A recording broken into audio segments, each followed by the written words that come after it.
Collins. Present. Dockery. Present. Looking for a motion to approve the agenda. So moved. Second. Motion by Campbell, second by Doc to approve the agenda. Old business, we have any? Number 4, new business. A, new policies to be discussed and adoption for future council meetings. Roman numeral number 1, return to work. Nevada? Thank you, Mayor. Since there wasn't a whole lot pending for items for the committee of the whole, we put some policies on here that are either pending updates from policies that are currently in place or new policies that have come up for one reason or another, which we can go through each one and I can give some background as to why this policy is coming forward or what the suggested or recommended update would be. And then ultimately looking for your input on those policies and guidance or directive on whether you would like us to bring these policies forward to a council meeting for consideration and approval. The return to work policy was recommended from Continental Western Group, which is our new insurance carrier for our risk management policy. They came and did a site visit when we did our change in carriers, and as part of their recommendation from that site visit, they provided us with a sample return to work policy, which would help us with having it defined when someone goes out on a work-related or non-work-related injury, when they can return to work, and if they have restrictions for light duty or any type of restrictions from their regular job description, what processes we would follow in order to give them either light duty work in their own department or in another department if there is not light duty work available in their own department. And so this has been, the sample policy was provided by Continental Western Group. That's what we built the template off of. We also sent it over to MRA, which is the HR agency that we use for our HR templates and forms and resources and training. They reviewed it. They did not have any recommendation for changes to the policy or the form that we put together. They did suggest that we would put together a form that would be sent to the physician of the injured employee along with their job description to allow the physician to be able to fill something out that they can then submit to us that's based on that employee's specific job duties for what their restrictions would be and what that timeline would be. I just have one question. Is this specifically aimed at workman's comp situation or any injury an employee could come in and ask for light duty? This policy is more related towards non-work related injuries that would come in. Work comp has its own policies and requirements with it, but we could also use these forms. They can be used for on-the-job related injuries to document the restrictions and the timelines and the release and all of that as well. But the policy was created to address some of the non-work related injuries when we have an employee that's out. I don't know if I agree with this. If it's work comp, I do, but if someone's out screwing up and they get hurt, it's not our obligation nor liability to provide them light duty work in a department that may or may not have the position. If it's workman's comp, then it's evaluated case by case by the incident. You could also leave it to the city's choice. If somebody gets injured off duty, if there is a capacity of their job they could perform on light duty, you leave it up to the discretion of the city case by case. You don't have to honor that. I think you're opening yourself up for a can of worms. You're not consistent. It's out there though. So, there's a person that their job duties are hard to duplicate, and we're able to bring them in at a part-time or a partial duty status. It helps keep the ball rolling, I guess, is the way I look at it. We did that at Davenport, and it gave the opportunity if that somebody really wanted to be there, but they couldn't be there at full capacity to still participate. And it's not just injury, this is illness too. I mean, it could be somebody that has cancer or some other kind of issue that they could still do some light work. Well, they would probably go on either short-term or long-term disability at that point. I'm just saying it's not our responsibility to provide them work if they get hurt outside of work. If they get hurt at work, it's workman's comp, and we're already paying for them, so then we can utilize a portion of their time at light duty. I guess I'm not in favor of doing this for off hours injuries, but it was.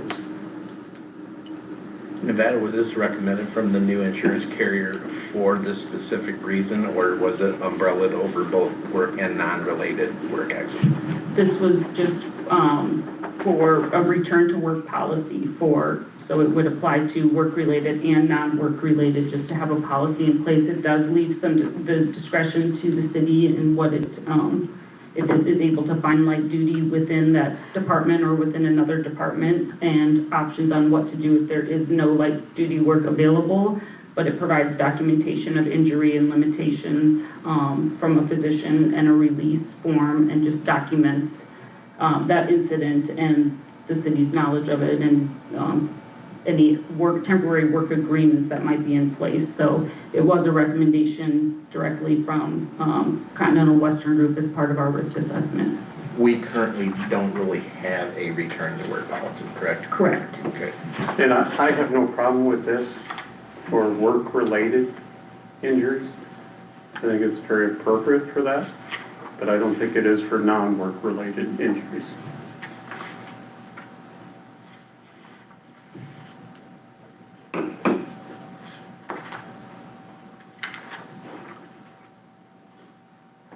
Since this is a recommendation and we can't take any action at a committee whole anyway, is this an item you guys, since it's recommended, would like to bring forward for discussion, take action on at a council meeting at some point in the future? I would say yes, and then we have to look into, like he said, the workers' comp they're two separate things. He's right, he's 100% right. And when you bring someone back on light duty, you know, who's really insurance should pay for that is what I agree with him. So I would say that we could bring this back and maybe have Nevada check into, you know, if we can just do the work comp side of it and not the other side of it, and what's involved after that. Does that sound good, Brad? Yeah, I'm in favor for work comp stuff, Right. but non-work injuries, we're gonna bring them back at full pay for light duty work when it didn't happen at work. Not necessarily though, because if their hours may be reduced or their job functions are reduced, they're not getting the same take home. The hourly rate wouldn't necessarily change, but, Where on workman's comp, we're obligated to pay them anyways if they're hurt on the job. Off the job, we are not. I mean, We would be paying unemployment insurance probably at that point. right. I'd like to have further discussion on it. I just think it's another opportunity that you're giving, you know, some loyal employees opportunity to maybe not lose as much money if they have, let's say they have a rotator cuff surgery or something. You can only bring them back at a small capacity anyway, so we don't want to take liability of re-injuring them, but if there is something that they could do after, you know, from weeks 4 to 6, you know, I think it's doing them a good thing, doing solid for them. But at that point, Ryan, we're running the risk of taking that off-the-job injury and surgery on the rotator to potentially re-injuring it light duty, then it becomes workman's comp. I think if they're hurt off the job, we need 100% from their doctor, they can fulfill their job duties.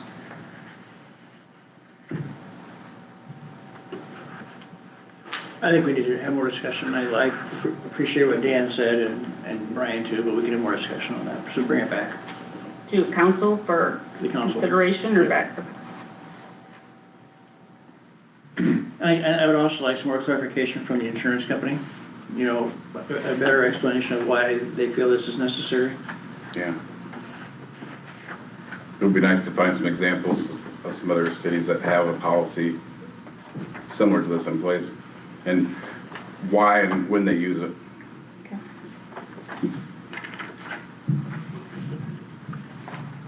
Should we go to that for now, guys? All right, we'll move on to Roman numeral number 2, seasonal employment classification. Nevada, I'll call on you again for that. Thank you, Mayor. This one is more just discussion. If currently in our employment handbook, we don't have seasonal employment as a classification. We have temporary, we have part-time, we have full-time. We do have a couple of positions currently in our public works that are primarily dedicated to the Parks Department and for at least the past couple of years have not worked over the winter months.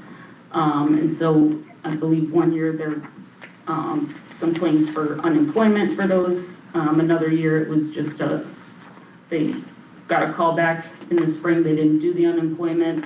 So this is just looking to have a classification in our handbook for those seasonal employees that defines what the term of their employment is. We would be looking from about April 1st through the end of November would be the suggested timeframe for those seasonal employees, and just putting that classification in there so that we can update that in our human resources management software and have that defined in our employee handbook as well for those specific employees that are hired on just for that seasonal work, and then the process for calling them back if that position is still available and the demand for those job-related duties is still there in the next spring. Would we have to have different ones? Because the parks, the ones you're referring to, that work that time frame, but we also have seasonal people through the street department that, and snow, and we have also people that paint lines. Mr. Brown used to do that for years, just 4 or 6 weeks in the summertime. So we do have temporary and we do have part-time. All of our other part-time public works that are doing the snow removal and line painting, they have been working part-time throughout the year because there are job duties that they're doing in the winter. There's just some positions that, specifically the ones that are dedicated to parks, that don't have work to do to keep them busy to demand that employment over the winter months, but otherwise we do have the temporary and the part-time classifications already defined in there for short-term summer workers or part-time year-round workers. It would just be that seasonal classification that are here specifically during seasonal demand for those duties and what that term would be for those seasonal workers. So if we came up with and went with something like that April 1st to end of November, and they signed basically a contract that they're seasonal help, then the city wouldn't be obligated for unemployment then when they know, Correct. right? Okay, so Correct. that would help with the liability. And then they wouldn't have to pay the unemployment. Right. Correct. I'm good with it. It makes sense to me. So would you like to see that come forward on the council meeting? Yes. Okay. Can we make that specific to parks if the other ones are all part-time? If that's the only one we are, yeah, that uses it.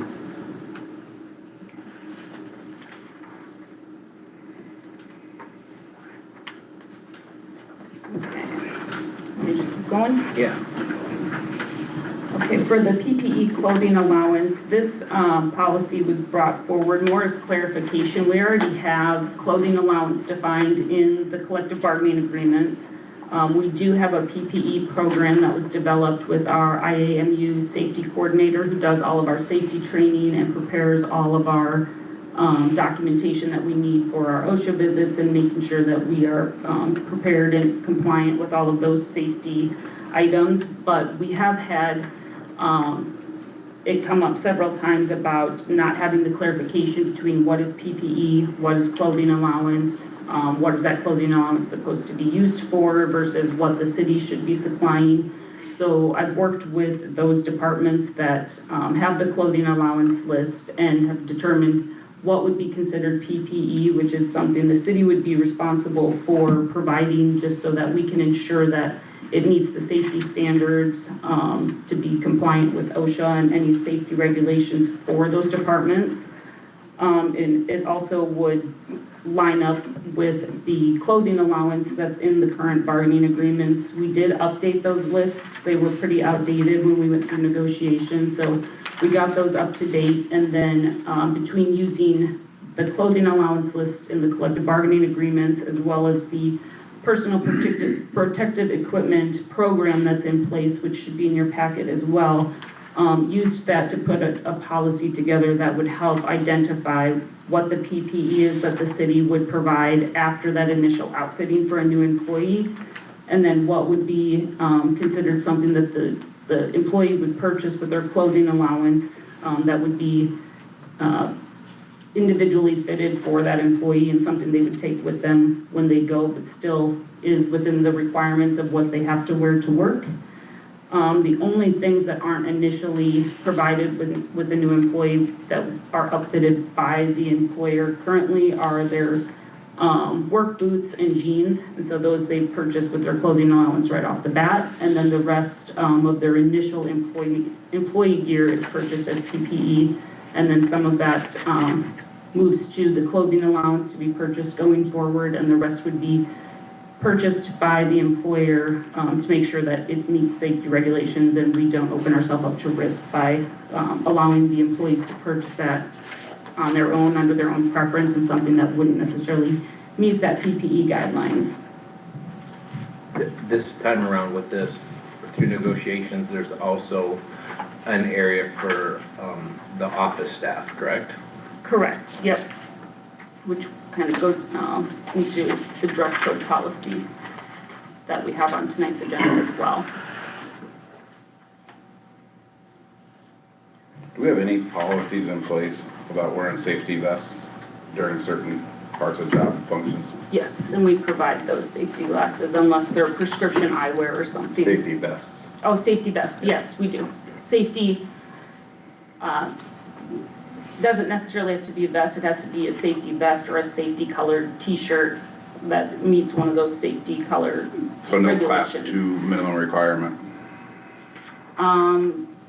Potentially for like potholing Yeah. and things, they might, but I'm not sure if it's specific to the vest or if it just has to be the safety color.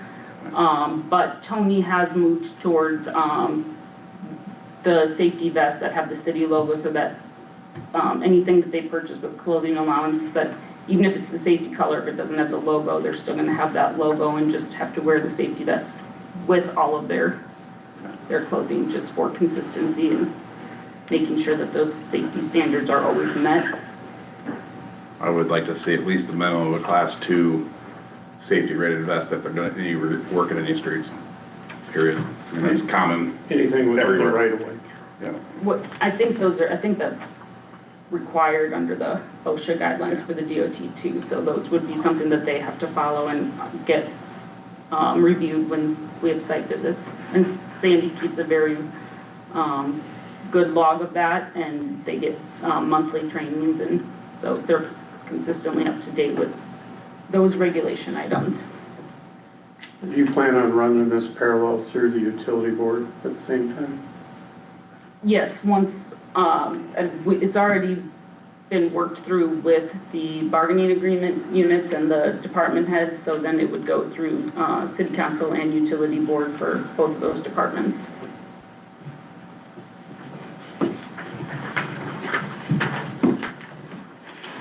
So that being said, would you guys like to see this come forward to take action on this then? I'm good. Yes. Okay. Nevada, just for backup, can you send us the part of the contracts that, how you changed the PPE, the clothing allowance? Yes. I don't know if I've ever seen that. We did send it out with the collective bargaining agreement updates to show what was changed. I think we removed like fur coat.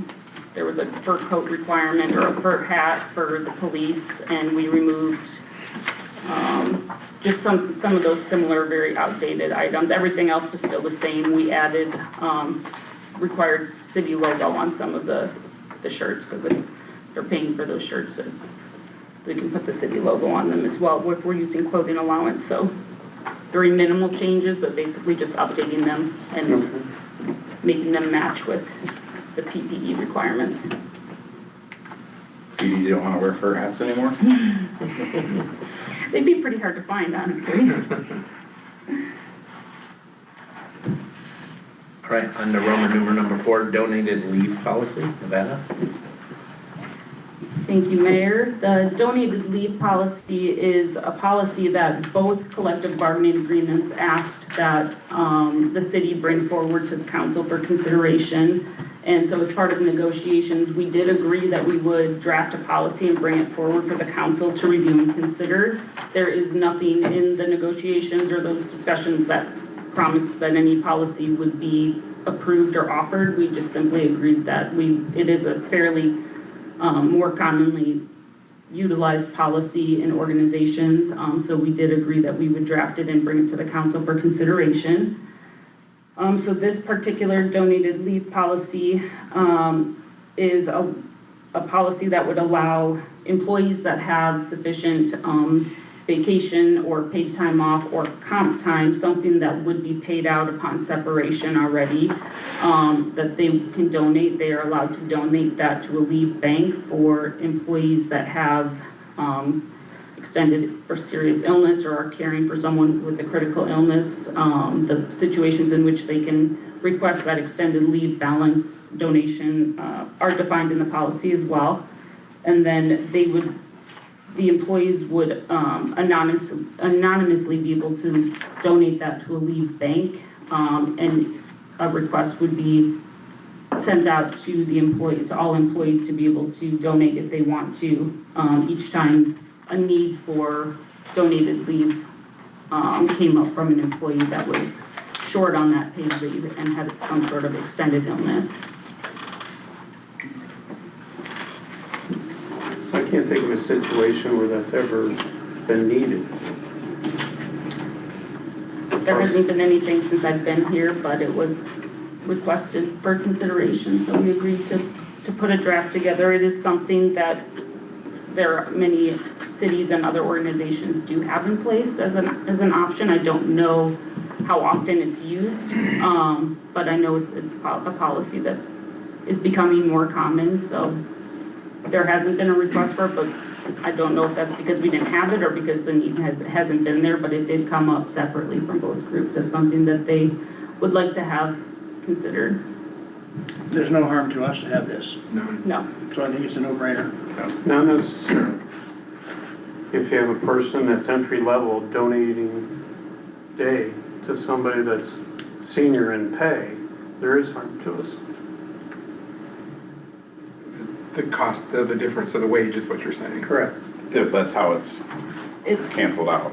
yeah, it's calculated in here for the pay to match up, so what they would donate in their time may not be full days of donated leave when you break it up to the employee's pay classification, so that we don't get in situations where we have someone with a lesser wage donating time that we're paying out at a higher wage. So there is provisions in the policy to address that and how it's calculated to make sure that we are not paying someone with a higher wage at the leave bank of someone at a considerably lower wage. And that's just something more that's going to take time to account for and track.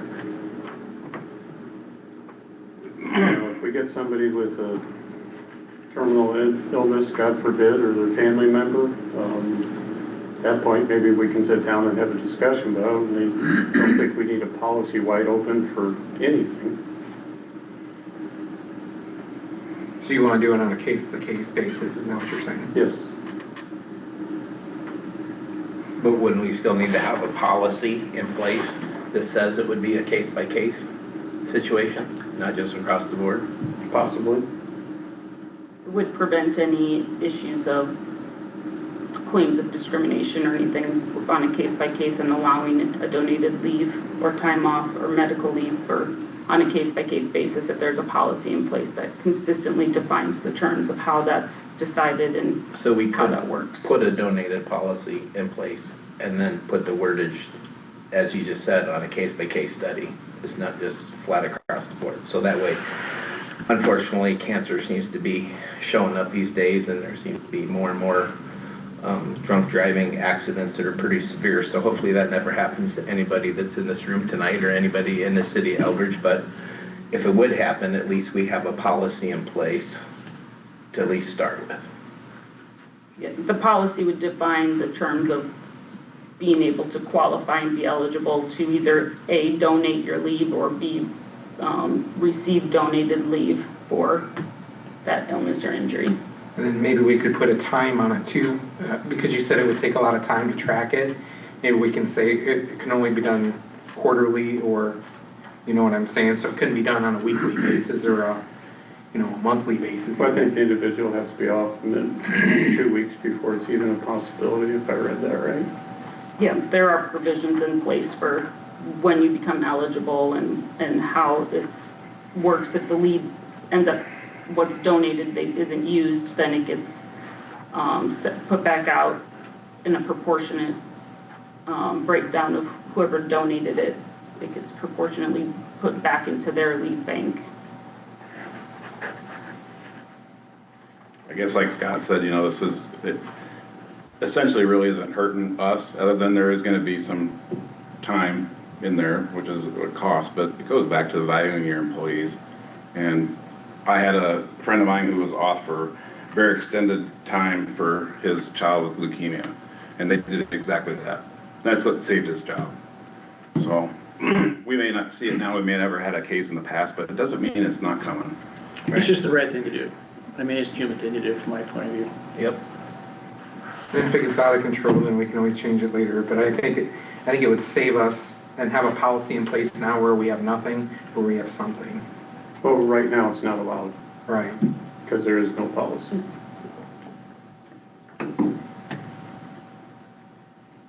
So bring this forward on another Yeah. meeting, okay? Move on to Roman numeral number 5, dress code policy. Nevada? Thank you, Mayor. So the dress code policy is brought forward because we have a very small handful of employees that don't currently have a dress code or uniform in place. Most of our departments have some sort of safety-specific or job-specific uniform. The ones that would be most impacted would be our city hall staff and administration. And this came forward because recently, again, in negotiations, there was some allotment of clothing allowance provided to the city clerks that are under the collective bargaining agreement at City Hall to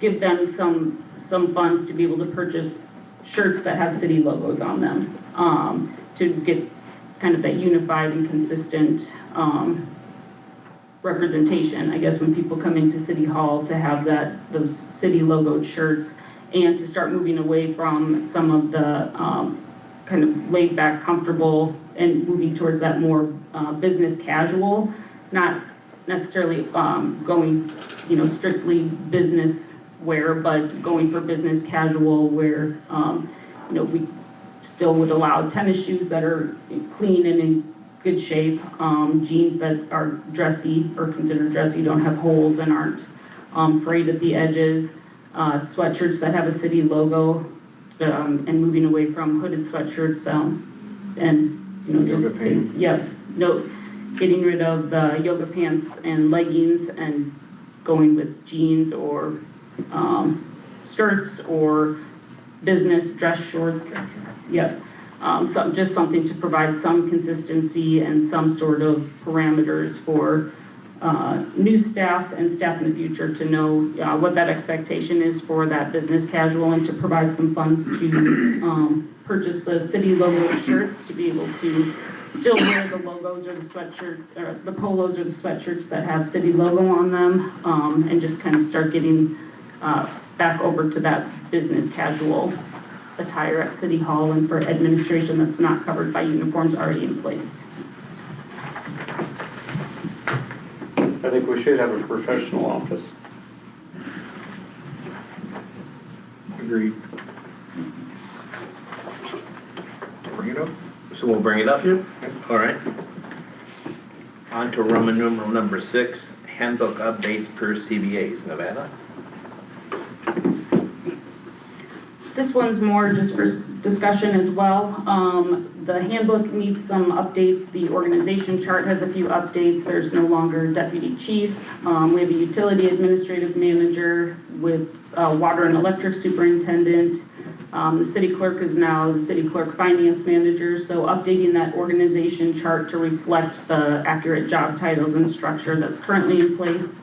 And then updating the vacation schedule, the holiday schedule. I think we had some changes in the max accrual for comp time and the sick time accrual that would be paid out upon eligible retirement. So the handbook does need some updates to be able to match the CBAs because those policies have always mirrored each other. And so right now we've got those CBAs executed, but we have not updated the handbook to match that. And then with the change in some of the employment and organization structure, wanting to match that as well, and including some of these policies that have been brought up that we would be bringing forward for consideration to include those as well. So that is just some parts of the handbook that we will redline and bring forward to the council for consideration to approve. And so all of those have already been brought forward with those collective bargaining agreements, so you're aware of them when the collective bargaining agreements were passed, and then any policies that we bring forward from tonight, we can redline and add into that for that final approval as well. If there's any other policies or things that have come to your attention that need to be updated or any changes that need to be made to let us know, and we can try and get that all done, hopefully in one session, just bringing them all forward together. That goes hand in hand with the next item, the job description and ordinances. We currently do not have an ordinance in place for the assistant city administrator position. The city clerk ordinance needs to be updated to reflect the finance manager and updating those duties to show what they are, what that position's been doing, but those duties aren't defined in our ordinance, so when we update that, we can define that as well. And then looking for some guidance from the city council on whether those utility positions should be added to the ordinance as well for the superintendent positions and the administrative manager. Currently, there are not the utility department head level positions in our ordinances. And I think the building inspector, which was previously an hourly, but is really a department head type position if we want to put that in the ordinance as well. So just looking for some direction from guidance from council on which of those job descriptions they would like to see brought forward in the ordinance form to update our city officers. I think you need to redline all the changes from the current handbook to present to us with all those changes in it. Then once we see the changes, we can go discuss them. I mean, even the changes There's a from, lot. I mean, she just said I can think of at least 9 or 10 things that she's gonna have to change. Just even when we hired Jeff, I mean, we totally changed what he really does. You know what I mean? So I can think of 9 right now. So you're right, there's a lot that we can't just blanket it, we have to see it. I mean, all the way from the bargaining unit changes that were negotiated to what was in the book, so everybody knows. Yep, so we will definitely redline those and bring them forward. The ordinances as a separate part, do we want to include those positions as the city officers that are in ordinance separate from the handbook? Because we'll update the handbook with all of those, but we have to put the assistant city administrator in as a city officer and update the city clerk as an officer, but we don't currently have the utility administrative manager listed as an officer by ordinance, or the building official. Are those officers that we would also like defined in ordinance, or just the city administrator, city clerk, police chief, and assistant city administrator? But we don't have to make the assistant city administrator an officer.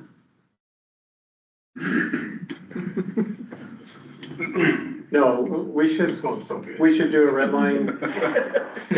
We should do a red line of how things are currently run to see if that's the way we want them.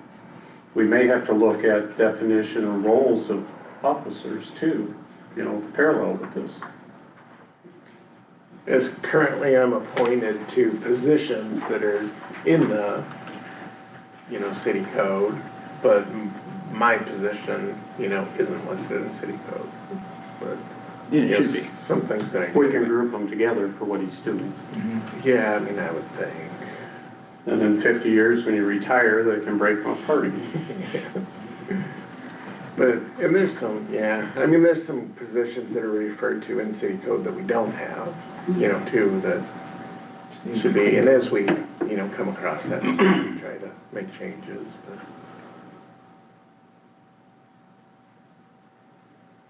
So just start with bringing forward assistant city administrator and city clerk, and then determine from there if we want to add any additional. Well, is Ray's being treated as a department head current? Correct. So I would, propose that also. So do some drafts on those positions that you talked about, assistant city administrator and Ray's position? Yep. And city clerk, finance. I think we've got accurate job descriptions. Yep. It's just not addressed in city code. Correct. We could streamline it if you brought the sample resolutions. Yep. That's the plan. We'll draft it all.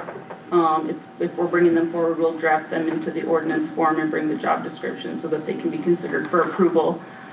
Is there any direction or preference on the utility department head level officer positions? I think we need to address it in our ordinances because they are part of the city. We'll probably have to run that. Both Colin and Keegan. And the Sadie, admin manager? And Sadie. Okay.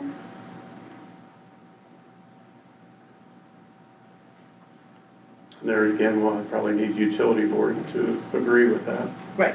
Yep. But ultimately, they're work for the city. Yep. And is there a resolution from the previous utility manager that needs to be changed, or? No. So they don't have their roles currently. They wouldn't necessarily be in the same provision as the city officers, but they would need to be under that utility. And so just getting them in city code the same way that city officers are for what their duties are, how they're hired or appointed, and what those roles are in the organization. So it'll be structured exactly the same as the city officer ordinances, but it may not go in that same chapter specifically, but currently they don't exist. But we do speak to them in several of our ordinances as far as who has authority on what, but we don't have them listed as an officer, so it will just make it more consistent and easier to enforce and back up. We good with that, guys? All right. On the Roman numeral 8, hold harmless and equipment responsibility agreement for when city loans out equipment, Nevada. This one is just brought forward based on the amount of requests that we get and the relationships and partnerships that we've had in the past for community events. Like we have our city grill. When that was purchased, there was some discussion on that being used for community events by the chamber and the bank. And we've had requests since then that we end up bringing forward to the appropriate board or council for their approval or their thoughts on those city assets. So rather than bringing each instance forward for a partnership that we've had for many, many years, this is a draft of a possible agreement that could be considered that would hold harmless for any liability for injury or anything like that would occur while using that equipment that they're borrowing, but it also has an equipment responsibility clause in there for any equipment of the city or property of the city that's being used by another agency. If it should be damaged or destroyed, that they would have to pay the cost to repair or replace that so that we are not using publicly funded city assets for private uses and then not having some sort of protection on the funds that were used to purchase that in the city assets and equipment, and not opening ourselves up to any exposure to liability or risk, but also still maintaining those partnerships that we've had for those community events. Are we gonna list the description somewhere of the equipment being loaned? Yes, I would suggest there be something on that acknowledgement page of what it is, the dates, whatever that request is, or some sort of tie to the request that would lead to this form being signed, just so that we can document what it is, where it is, who was responsible for it, who's signing off Estimated on it. time of Yep. return. Yes, yep. Provide that paper trail too for where our assets are, how they're being used, so that we can ensure everything is accounted for appropriately for all of our publicly funded assets. Scott, do we have anything like this when people use the parks? Jeff, I don't think we do. No. I mean, if somebody wants to rent a pavilion, Well, they have a contract Yeah. agreement. they have a signed. contract, Yep. does that have hold harmless in it? Yep.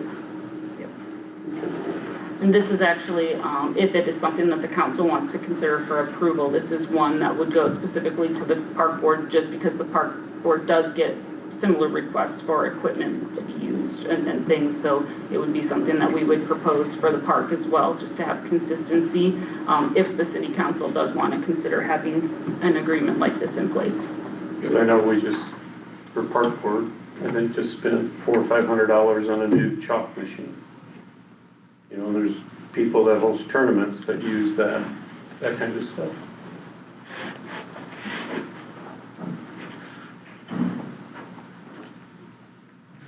Good?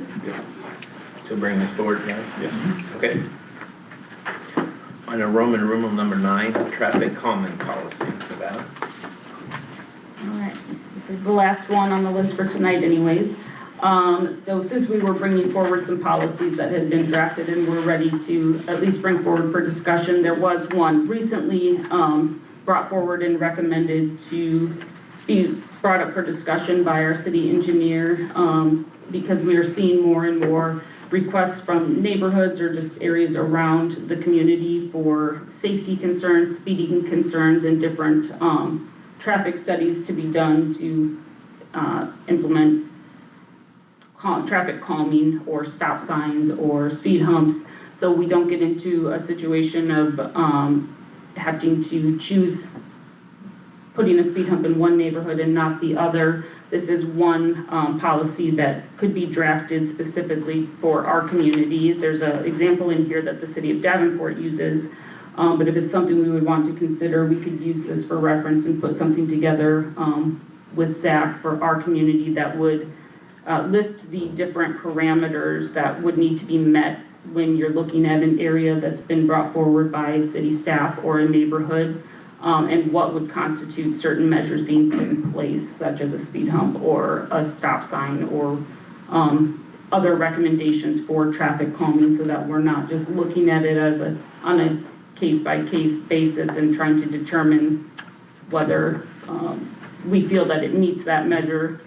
And this would just put parameters in place that would help easily determine what can be put in place for each of those areas and what study would be done to determine that. And it would be just more easily defined and consistent for making those determinations across the community as they come up. With this, we'll have to do, every time a citizen brings a concern to us, we'll have to do a traffic study on that street. I think there's ways to determine what would constitute that traffic study, but typically right now we do some sort of traffic study. The extent, I think, can vary of what that study includes, but when we have a complaint brought forward, we do some sort of observation or traffic study or traffic count currently to be able to respond to that concern, to let them know if it's something that is something we would bring forward to city council to look at additional measures or not. So pretty much every concern that comes in, we have some sort of study or observation going on currently just to be able to provide a response. So that'll be based off of our street classification already in place on our local collectors, and or will we have to redo those? I think that would be dependent upon, I would look to Zach, I think, for that determination. if we look at the policy that Davenport uses, they define it as the classifications in place currently by the Department of Transportation. I would assume that we would do that and we would update those as classifications, roadway classifications get updated in our community, but I would think that we would have them for our residential neighborhoods, as well as our arterial classified roadways. Speaking of that, the one on Downman Drive, how is that working? Does that seem to help over there? Have we got any feedback, Chief? Yeah, we have not had any complaints since they've gone in. So I think they're working very well. I think it's slowing people down around that corner, coming off to Dom and onto Davenport. So far so good, I believe. I've had a couple citizens that live around the corner on the Dahman, and some of them have redid the front of their house, so they're sitting on their front porches in the evening, they're retired. And they used to hear the sound of the tires of the cars speeding up, and they'd look at each other like, oh, here comes another speeder. And since we put that in place, they've noticed that something was different. All of a sudden it dawned on them, the speed bump was there, because they don't hear the acceleration, they actually hear de-acceleration of the noise of the car. So they appreciate that. And then I was also told last Friday and today by a couple of citizens that they appreciate the speed sign on South First Street now that the construction's mostly done on the road and it's striped and it's smooth and not bumpy. They say it feels like it's a wider road, they feel like it's a safer road, but now they're more aware of their speed since Eldridge is growing and we have residential houses farther than the south than we ever had before, and then we have crosswalk crossings going to that. It says they're more conscious of their speed now, because when they're not looking at their speedometer and they're driving, here's something telling them, posting how fast they're going. So they said hats off to the city council for doing that. And I've heard they like it, but they can't wait for the permanent ones, just because it's a little bit rougher. Right. So I think we did the right thing. Well, my point in asking is, we have something in place, just as long as it still leaves council or future councils the flexibility of putting one in like that without going through a 10-step process. That's all. There's could be written. We did the same thing on West Pinehurst. We made the decision and put the temporary in, it won't work, then we put the permanent in.